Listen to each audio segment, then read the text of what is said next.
युग और अभिमन्यु सोच ही रहे थे कि कहानी किसने टाइप की होगी। तभी युग के मन में एक उड़ता हुआ ख्याल आता है और वो कुछ सोचते हुए कहता है, यार देख, ये टाइपराइटर मेरे पापा का है। और याद है तूने मुझे बताया था कि मेरे पापा यक्षिणी पर कोई किताब लिख रहे थे, तो हो सकता है ये पेज उन्होंने ही टाइप किया हो। एक और बात, इस कहानी में जिस लड़की का जिक्र हुआ था वो भी तो यक्षिणी की तरह थी। उस आदमी ने जब उससे पूछा था कि तुम कौन हो, तो उसने कहा भी तो था कि मैं यक्षिणी तेरी मौत। यार युग, मैं ये पूछ नहीं रहा कि कहानी किस लड़की के बारे में है, मैं तो ये पूछ रहा हूँ कि ये कहानी किसने टाइप की। अरे बताया तो मैंने कि मेरे पापा ने टाइप की होगी। उनके शांत हो जाने के बाद किसी ने टाइपराइटर पर ध्यान नहीं दिया होगा, इसलिए ये पेज उसी में लगे रह गए और आज भी वैसे के वैसे ही रखे हुए हैं। पर यार कल रात में जब मैंने ये टाइपराइटर देखा था तो इन पेजेस में तो कुछ भी टाइप नहीं था, ये पूरी तरह से ब्लैंक थे। तुझे कल रात के बारे में कुछ याद भी है? मुझे तो नहीं लगता। पूरी की पूरी एक बोतल अकेले पी मारी थी तूने, उसके बाद सिगरेट का पैकेट अलग फूंक मारा। शायद तुझे अच्छे से याद नहीं होगा जितना मुझे याद है। ये पेज खाली नहीं थे, वरना आधी रात में कौन कहानी टाइप करेगा यक्षिणी। अभिमन्यु को युग की बात काफी हद तक ठीक लगती है, क्योंकि रात में ज्यादा शराब पी लेने के कारण उसका अभी भी सिर भारी लग रहा था। वो युग की बात मान लेता है। अभिमन्यु इन पेजेस को टाइपराइटर के साइड में रखते हुए कहता है, वैसे जो भी हो, मानना पड़ेगा तेरे पापा की कलम में कमाल की ताकत थी। क्या तो लिखते थे यार, अंदर से लेकर बाहर तक पढ़ने वाले को पूरा झंझोड़ कर रख देते थे। मुझे तो ऐसा लग रहा है जैसे मेरी आंखों के सामने अभी भी वो सारे सीन चल रहे हो। युग कुछ नहीं कहता। अभिमन्यु के ये बात कहते ही युग का चेहरा उतर गया था। अभिमन्यु ये बात नोटिस कर लेता है और युग के कंधों पर हाथ रखते हुए कहता है, क्या हुआ, ये तेरा चेहरा क्यों उतर गया? तुझे क्या मेरी बात पसंद नहीं आई? युग चिढ़ते हुए कहता है, क्या खाक पसंद आएगी, चेहरा उतरेगा नहीं तो क्या? यार कितनी घटिया कहानी लिखते थे पापा, कितनी अश्लील कहानी थी ये। अभिमन्यु मुंह फाड़ते हुए कहता है, क्या अश्लील? क्या कहा? अश्लील कहानी? तो पागल है क्या युग, कुछ भी बोलता है। शायद तुझे पता नहीं है, साहित्य में कुछ अश्लील नहीं होता, समझा? एक और बात, अश्लील जैसी दुनिया में कोई चीज है ही नहीं, बस सोसाइटी के बनाए गए कुछ रूल्स हैं। यदि आप अपनी पत्नी के साथ एक बंद कमरे में सेक्स करते हो तो वो ठीक है, पर यदि चार दीवारी के बाहर करते हो तो वो अश्लील है। अभिमन्यु युग को घूरते हुए कहता है, सच तो ये है कि अश्लील ये कहानी नहीं बल्कि अश्लील तेरी सोच है, क्योंकि पूरी कहानी में तूने सिर्फ एक ही चीज पर फोकस किया और वो है सेक्स। क्या तूने ये सोचा कि यक्षिणी आखिर ये सब क्यों कर रही थी? क्यों मर्दों के साथ संभोग कर क्यों नहीं मार रही थी? क्यों? अभिशाप के कारण। युग, सबको पता है यक्षिणी को कोई अभिशाप मिला था। युग चिढ़ते हुए कहता है, यार ये बार बार अभिशाप बीच में क्यों आ जाता है? आखिर क्या था वो अभिशाप जो यक्षिणी को मिला था और किसने दिया था उसे वो अभिशाप? पता नहीं, किसी को नहीं पता, पर जितना मुझे लगता है शायद वो अभिशाप तेरे पापा को पता था। युग हैरानी के साथ कहता है, क्या कहा, मेरे पापा को? हाँ युग, तभी तो वो यक्षिणी पर किताब लिख रहे थे। हो सकता है उन्हें वो अभिशाप पता चल गया हो और वो अभिशाप लोगों को भी पता चले, इसलिए वो उस पर किताब लिख रहे थे। पर उससे पहले ही यक्षिणी ने उन्हें मार दिया होगा ताकि वो अभिशाप किसी को पता ना चले। हाँ यार, हो सकता है। मैंने तुझे बताया था ना, ट्रेन में मुझे एक बूढ़ा मिला था।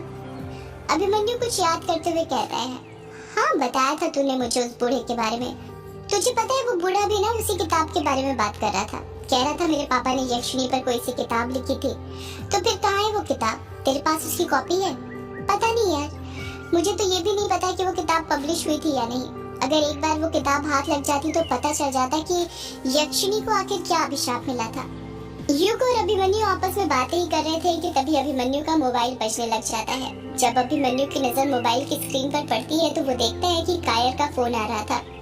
अभिमन्यु अपने हाथ में मोबाइल पकड़ते हुए कहता है, लो देखो आ गया कायर का फोन। दोस्त भले ही कितने भी नाराज हो, पर सच्चे दोस्त वही होते हैं जो बीती बातों को रात बीतने के साथ ही भुला देते हैं। देखा, कल कितना गुस्सा कर रहा था और अब सुबह सुबह ही फोन आ गया ना। लगता है गुस्सा अब शांत हो गया होगा तभी फोन कर रहा है। युग अभिमन्यु को बीच में ही टोकते हुए कहता है, अरे अब तेरे ये प्रवचन बंद कर और फोन उठा। यदि फोन कट गया तो कायर वापस से नाराज हो जाएगा और फिर तू जानता है ना उसकी आदत, वो मनाने से भी नहीं मानने वाला। हाँ उठा रहा हूँ यार। इतना कहकर अभिमन्यु अपना फोन उठाते हुए कहता है, हाँ कायर बोल। कायर की घबराते हुए आवाज सुनाई देती है, कहाँ पर है तू? अभिमन्यु बेफिक्र होकर कहता है, ग्रेवयार्ड कोठी में हूँ और कहाँ पर होऊंगा? तो फिर जल्दी से जल्दी यहाँ पर आ जा। यहाँ पर आ जा मतलब कहाँ पर आना है मुझे? और तू कहाँ पर है? इतना घबराया हुआ क्यों लग रहा है? मैं अभी किश्नोई नदी पर हूँ, बंगला मुड़ा घाट पर। तू भी आ जा और हाँ, साथ में युग को भी लेकर आना। युग को भी लेकर आना है? पर क्यों? आखिर हुआ क्या है, बताएगा? तुम दोनों खुद ही आकर देख लो कि क्या हुआ है। मैंने कहा था ना कि वो कमरा नहीं खोलना चाहिए था, पर तुम दोनों ने मेरी बात नहीं मानी। अब हो गया ना कांड। कांड हो गया? पर क्या कांड हो गया, बताएगा भी? अभिमन्यु कायर का जवाब आने का इंतजार करने लग जाता है, पर कोई जवाब नहीं आता। तभी वो देखता है कि उसके मोबाइल का नेटवर्क चला गया था, जिसके कारण फोन कट हो गया था। युग अभिमन्यु का चेहरा देखते हुए पूछता है, क्या हुआ अभिमन्यु? ये तेरा चेहरा इतना उखड़ क्यों गया कायर से बात करते ही? सब ठीक तो है? अभिमन्यु घबराते हुए कहता है, यार कुछ कांड हो गया है। युग अपने भवें ऊपर उठाते हुए पूछता है, कांड हो गया है? पर क्या? वो तो मुझे नहीं पता, पर हम दोनों को अभी इसी वक्त किश्नोई नदी के लिए निकलना है, जल्दी चल। इतना कहकर अभिमन्यु कमरे से बाहर की ओर जाने लग जाता है। युग भी उसके पीछे पीछे जाने लग जाता है। कुछ ही देर में युग और अभिमन्यु किश्नोई नदी के पास पहुंच जाते हैं। जब वो दोनों वहां पर पहुंचते हैं तो देखते हैं कि इस बार वहां पर पहले के मुकाबले ज्यादा भीड़ थी। ऐसा लग रहा था जैसे आसपास के गांव वाले भी वहां पर जमा हो गए थे। हर तरफ लोग ही लोग थे। भीड़ का हाहाकार मचा हुआ था। हर किसी के चेहरे पर खौफ साफ नजर आ रहा था। अभिमन्यु और युग अंदर ही अंदर घबराए जा रहे थे, ये सोचकर कि नदी के पास क्या हुआ होगा, क्यों इतनी भीड़ जमा थी। इस बार तो वहाँ पर 4 पुलिस वाले भी खड़े हुए थे, जिन्होंने नदी के किनारे का हिस्सा सील करके रखा हुआ था। युग अपने आसपास की भीड़ को देखते हुए घबराते हुए कहता है, यार अभिमन्यु, यहाँ पर क्या हुआ होगा यार? अभिमन्यु भी अपने आसपास देखते हुए कहता है, पता नहीं यार क्या हुआ होगा, पर इन सब के चेहरे देखकर ऐसा लग रहा है जो भी हुआ होगा बहुत बुरा हुआ होगा। तो कायर को ढूंढना, वो यहीं कहीं होगा, अब वही हमें कुछ बता सकता है। यार इतनी भीड़ में कहाँ पर ढूंढूं उसे? तू फोन करके देखना। हाँ अभी करता हूँ। इतना कहकर अभिमन्यु अपनी जेब में से मोबाइल निकालने लग जाता है। अभिमन्यु कायर को फोन लगाने वाला था कि तभी युग कहता है, अरे वो देख बिंदु। बिंदु वहीं पर खड़ी हुई थी। अभिमन्यु कायर को फोन करना छोड़ देता है और वो दोनों सीधे बिंदु के पास चले जाते हैं। युग बिंदु से पूछता है, अरे बिंदु तू भी यहीं पर है? तूने आज अपनी दुकान नहीं खोली क्या? बिंदु भी बहुत घबराई हुई दिख रही थी। उसके चेहरे की शिकन बता रही थी कि वो काफी परेशान थी। बिंदु युग के सवाल का कुछ जवाब देती उससे पहले ही वहाँ पर कायर और कछुआ आ जाते हैं। कायर आते से ही युग और अभिमन्यु पर गुस्सा करते हुए कहता है, तो आ गए तुम दोनों? मिल गई तुम दोनों की कलेजे को ठंडक? कहा था ना मत करो छेड़छाड़ यक्षिणी के कमरे के साथ, पर तुम दोनों ने मेरी बात नहीं मानी। अब हो गई ना प्रॉब्लम। अभिमन्यु कायर के कंधे पर हाथ रखते हुए कहता है, अरे तू गुस्सा क्यों कर रहा है यार? आराम से बता ना क्या है, क्यों गला फाड़ फाड़ कर चिल्ला रहा है भाई? कायर अभिमन्यु का हाथ अपने कंधों पर से हटाते हुए कहता है, खबरदार जो मुझे भाई बोला तो मैं आज और अभी से तुम दोनों को जानता तक नहीं हूँ। किसी को बताना मत, मैं तुम्हारा दोस्त हूँ, वरना गांव वाले मुझे गांव से बाहर निकाल देंगे। कछुआ भी कायर का साथ देते हुए कहता है, हाँ और मैं भी तुम्हें नहीं जानता, तुम दोनों मेरे भी दोस्त नहीं हो, समझे? युग कछुए की तरफ देखते हुए कहता है, यार कछुए अब तू भी शुरू हो गया, तू ऐसी बातें मत कर। कहीं पिछली बार की तरह इस बार भी नदी पर कौवा के शव तो नहीं मिले? कहीं उसके लिए इतनी भीड़ तो जमा नहीं हुई है?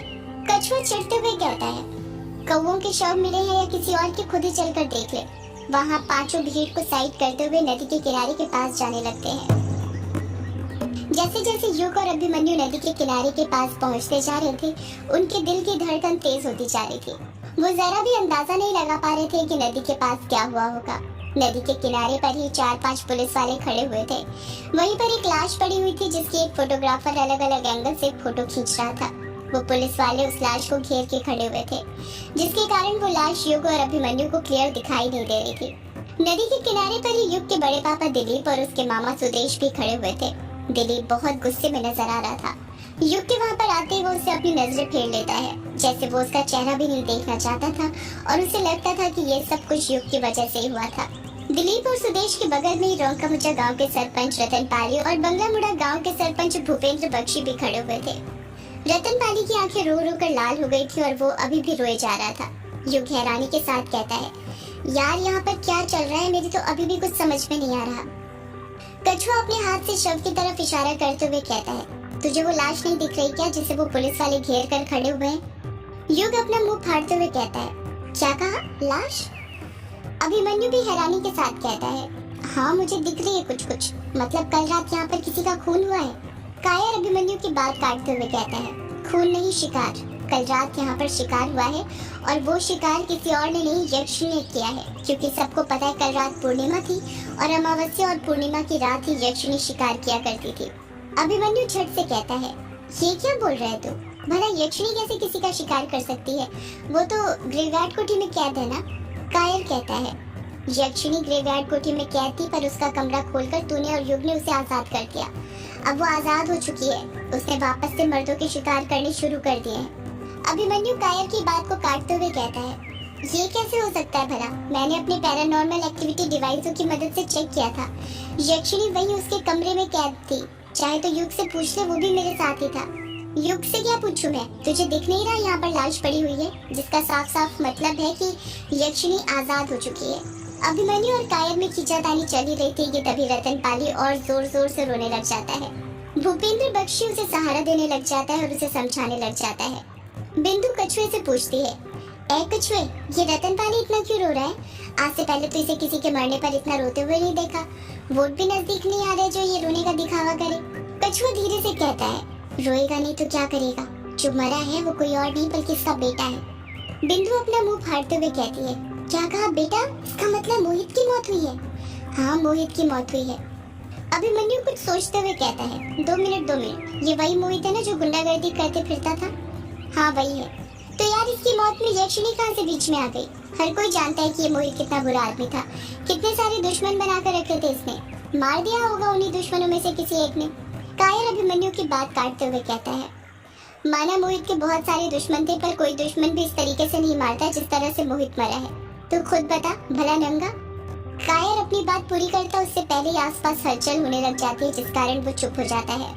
सारी भीड़ एक साइड होने लग गई थी। ऐसा लग रहा था जैसे कोई बड़ा अधिकारी आ रहा हो।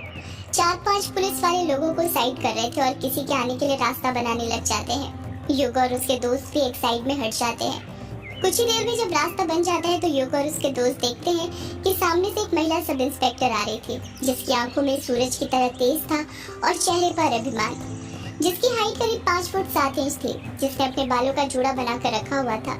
उसकी शर्ट पर लगी बेंच पर उसका नाम लिखा हुआ था।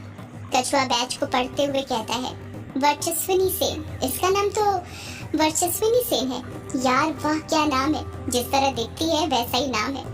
हम तो दीवाने हो गए यार इनको देखते से ही। जरा चलने का अंदाज देखो, एकदम मर्दानी जैसा। बिंदु मुंह बनाते हुए कहती है, कछुए यहाँ पर कोई मरा पड़ा है और तुझे तेरी लव स्टोरी की पड़ी है। वर्चस्विनी सेन की न्यू ज्वाइनिंग हुई थी मेहंदी पथार के पुलिस स्टेशन में। वर्चस्विनी सेन के पीछे ही हवलदार चार्ली चल रहा था। उसकी उम्र करीब 45 साल थी और उसके बाल सफेद होने शुरू हो गए थे। चार्ली मेहंदी पथार का सबसे पुराना हवलदार था और आसपास के गांव की सारी बातें जानता था।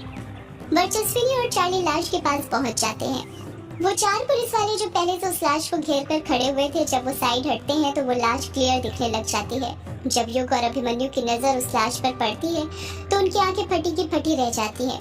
उन्हें अपनी आंखों पर यकीन नहीं होता है।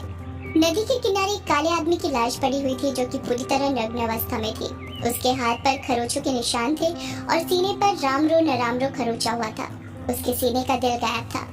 इस आदमी की लाश का हुलिया हूबहू वैसा ही था जैसा युग और अभिमन्यु ने टाइपराइटर के अंदर जो पेज थे उस कहानी में पढ़ी थी। इस आदमी की भी मौत ठीक उसी तरह की हुई लग रही थी जैसा उन्होंने कहानी में पढ़ा था। युग और अभिमन्यु मन ही मन सोचने लग जाते हैं, ये कैसे पॉसिबल है? जो कहानी हमने पढ़ी थी वो सच कैसे हो सकती है? सदियों से है पुरानी ये है यक्षिणी की कहानी।